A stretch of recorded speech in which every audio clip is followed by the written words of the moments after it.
It's just over a week now into Perseverance rover's Mars mission. We're getting stunning pictures Yeah. from over there, thousands and thousands of pictures that are being stitched together and showing the most amazing images of what's going on there. What did we learn so far? So my scientist friends would all hesitate to draw conclusions yet, right? So right now, what the team is doing is checking out the rover, making sure everything's fine. It's running through some checks. They'll probably move it a few meters and then back a little bit.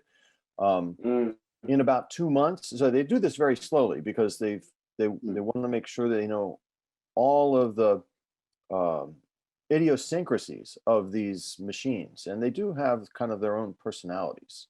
So then in a couple of months, the rover will release the Ingenuity helicopter, and it will begin, it'll back away, and then that whole sequence will happen about deploying the helicopter, and they'll probably take a selfie together, which is kind of cool.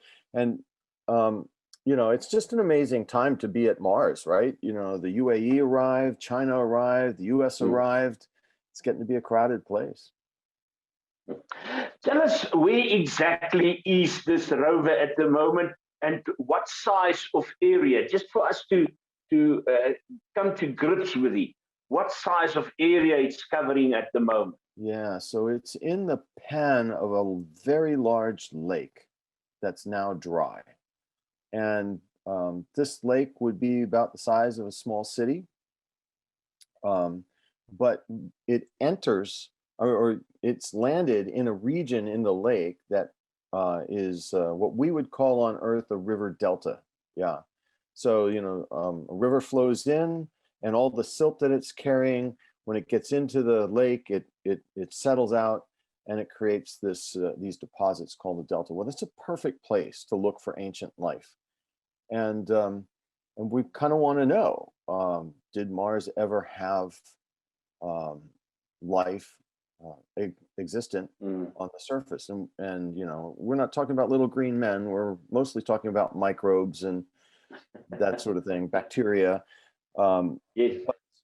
But the cool thing about a river delta is the water that flowed there came from a very much more broad region. So, and then it gets all kind of condensed down and squeezed into this river and then deposited on this delta. And it's just basically there for us to explore now. And then what will happen is the rover will pick up bits of it.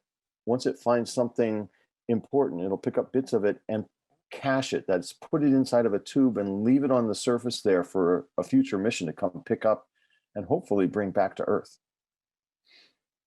How big is this Perseverance rover? Yeah, it's about the size of a Mini Cooper. So okay, so it's quite big. It is. It's a metric ton. It weighs a metric ton. It's about the size of a Mini Cooper. It's electric, so and it gets its electric power from a nuclear battery.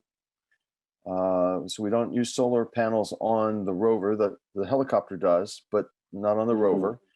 And we expect it will last for a very long time. What do we know of Mars up to now? Yeah. So we could do probably 2 hours just on Mars, on ancient Mars. But what we know about Mars is that there was once a lot of water. And the big question is, where did it all go? We think a lot of it has been deposited on the poles, and then each winter season, the poles get covered in an ice shell of carbon dioxide. So this ancient ice gets kind of protected by the carbon dioxide ice. And we know that there are at least some people theorize a lot of like ancient glaciers underneath the surface of Mars. So that's kind of an amazing fact. How did it get there? Why is it there? That sort of thing. The other important fact about Mars is like, okay, why did it lose its water? And it's only got an atmosphere that's 1% as dense as the Earth's atmosphere. Why is that?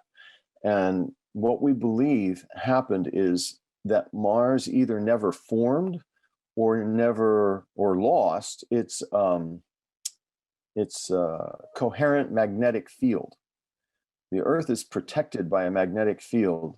And so what happens is if there's no magnetic field, then the solar wind comes along and blows off the top layer of the molecules in the atmosphere. And eventually it just keeps slicing off the top of the atmosphere at Mars. And eventually a lot of the gaseous molecules that were making the Mars atmosphere are just gone. They're just out in the solar system.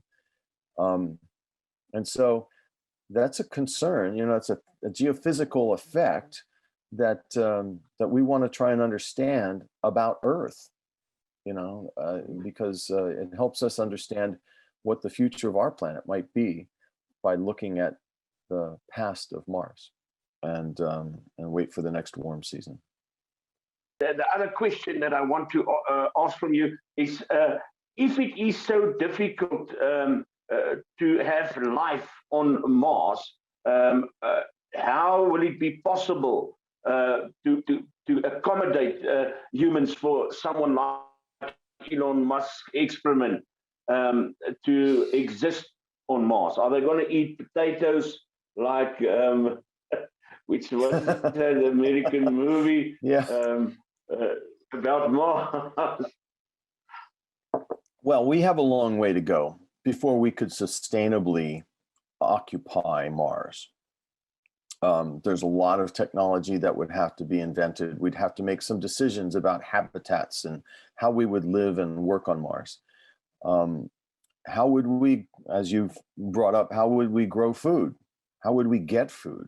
Because right now, every bit of food that the astronauts eat on the International Space Station, which is just 200 miles above the surface, was that like 440 kilometers or something like that, above the surface of the Earth, every bit of it has to be transported from the surface of the Earth to the International Space Station. It's an 8-month journey for a payload to get from the surface of the Earth to the surface of Mars. So that's just not practical. If you're going to try and keep a crew of 2 or 4 or 6 alive on the surface of Mars, there has to be some sort of sustainable solution. They can't take everything they need with them.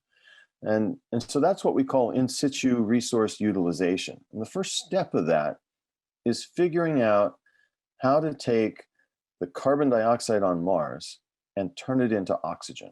Now, living on Mars is going to take a series of technology developments. The very first one, the tiniest first step, is really taking that carbon dioxide and pulling the oxygen out of it. With oxygen, you can make water, you can make rocket fuel, you can have breathable air. There's a lot of things you can do with oxygen. Tim, how will a typical mission to Mars with the first humans look like? So that really depends on who's planning the mission, doesn't it? At NASA, the idea of returning astronauts safely back to Earth is in our DNA. It's something that was in the original challenge from John F. Kennedy. And the notion that we would send an astronaut to the moon and return them safely is just, it's the way we think. And that also requires a great deal of technology development. And I believe that without these kinds of people, the Adriana Murrays, the Mars Ones, the Elon Musks, the China is getting ready to land a rover on Mars. Without that kind of thing, humanity won't move forward.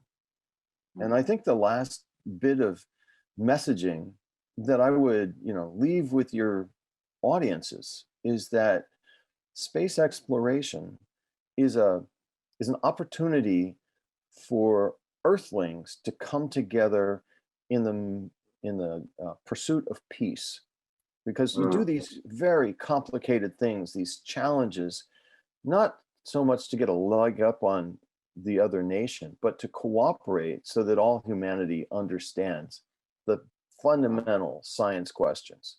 Where did we come from? Where are we going? And are we alone?